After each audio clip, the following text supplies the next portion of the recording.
Sir, முன்னாடி வந்து ஒரு ப்ரெஸ் மீட்ல வந்து நீங்க சொல்லியிருந்தீங்க 4 கோடி 3 கோடி பணம் வச்சிருவங்க எல்லாரும் தயவு செஞ்சு ஓடிடுங்க, படம் பண்ணாதீங்க அப்படின்னு. இப்ப ஸ்டேஜ்ல பேசும்போது சொல்றீங்க சிறு படங்களுக்கு ஆதரவு தரணும், அதுதான் என்னோட குறிக்கோள் அப்படின்னு சொல்றீங்க. நான் ஓப்பனா சொன்னா அது கான்ட்ரவர்சி ஆகுது. ஓப்பனா வந்து அதான் இப்போ பாருங்களேன், இப்போ ஓப்பனா வந்து ஹரி சார் ஒரு விஷயம் சொன்னார், பிரதர் கேட்டார், சார் சொன்னார், அதுதான் நான் திரும்பவும் சொல்கிறேன். நான் வந்து ஒரு அக்கறையோடு நான் வந்து சொல்கிறேன், நான் ஒரு வெறுப்போடு நான் சொல்ல. சின்ன தயாரிப்பாளர்கள் வந்து பாவம் ஒரு கைடன்ஸ் இல்லாமல் இருப்பாங்க.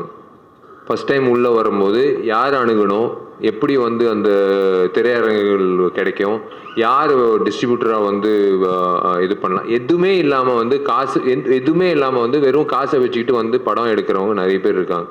அவங்களுக்கெல்லாம் சொல்கிற ஒரே விஷயம், தயவு செஞ்சு கொஞ்சம் கிளாரிட்டியோடு இருங்க. நீங்கள் போடுற முதலீடு எப்படி உள்ளே வரப்போகுதுன்றது முன்கூட்டியே நீங்கள் யோசிச்சுக்கோங்க. ஓடிடி வாங்க போகிறாங்களா, சேட்டலைட் வாங்க போகிறாங்களா, மார்க்கெட் இருக்கா, இது வந்து திரையரங்கம் வந்து இப்போ ரிலீஸ் அப்படின்னு நீங்கள் பார்த்தீங்கன்னா, இப்போ வந்து ஃபஸ்ட்டு 3 நாள் தான் கலெக்ஷன் தான். 4வது நாள் ஃபஸ்ட்டு வாரம் வந்து 80% கலெக்ஷன் ஃபஸ்ட்டு வாரம், 2வது வாரம் வந்து மீதி 20%, 3வது வாரம் வந்து பெருமைக்காக ஓட்டுறது. சத்தியமாக நான் சொல்கிறேன், இது பெரிய படத்துக்கும் சரி. 3வது வாரம் 4வது வாரம் வந்து ரிப்பீட் ஆடியன்ஸ்லாம் சில படங்களுக்கு 1 in a million அப்படின்னு சொல்லுவாங்களா, அந்த மாதிரி அபூர்வமான விஷயங்கள். இப்போ சின்ன திரைப்படங்களுக்கு நான் சொல்கிற ஒரே விஷயம், திரும்பவும் அன்னைக்கு நான் சொன்னேன், நீங்கள் என்ன கேட்குறீங்க, தோனியை போய் கேளுங்களேன்.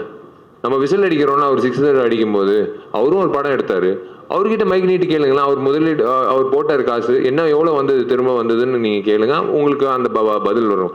ஏன் என்ன கேட்குறீங்க? நான் சொல்கிறது வந்து எனக்கு இருக்கிற எக்ஸ்பீரியன்ஸில் நானும் சின்ன படம் எடுத்திருக்கேன். ஜீவான்ற திரைப்படம் நானும் வந்து ரிலீஸ் பண்ணியிருக்கேன். கரெக்டாக ஜெயலலிதா அம்மா வந்து அரெஸ்ட் ஆனாங்க, எல்லாம் திரையரங்கத்தை மூடுங்கன்னு சொன்னாங்க. போச்சு எனக்கு காசு, அப்படியே போச்சு. எனக்கு 4 கோடி போச்சு, 4 கோடி 5 கோடி போச்சு. எல்லாமே இருக்கும் சினிமாவில் வந்து அன்சர்டனிட்டி ஜாஸ்தி.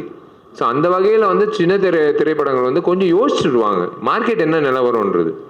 இந்த வருஷம் வந்து it's going to be the biggest. நான் எப்போ ஓப்பனாக சொல்கிறேன், இது நீங்கள் எப்படி வேணாலும் எடுத்துக்கலாம். இந்த வருஷம் வந்து it's going to be the biggest acid test for Indian film industry, not the south இந்தியில்.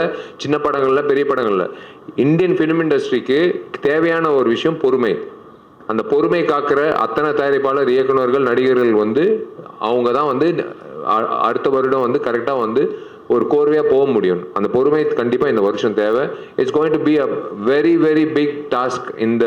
இந்த மே மாதத்துலேருந்து இந்த டிசம்பர் மாதம் வரைக்கும் சின்ன படங்கள்லேருந்து பெரிய படங்கள் வரைக்கும் எல்லாருக்கும் வந்து it's going to be a biggest acid டெஸ்ட்னு சொல்லுவேன்.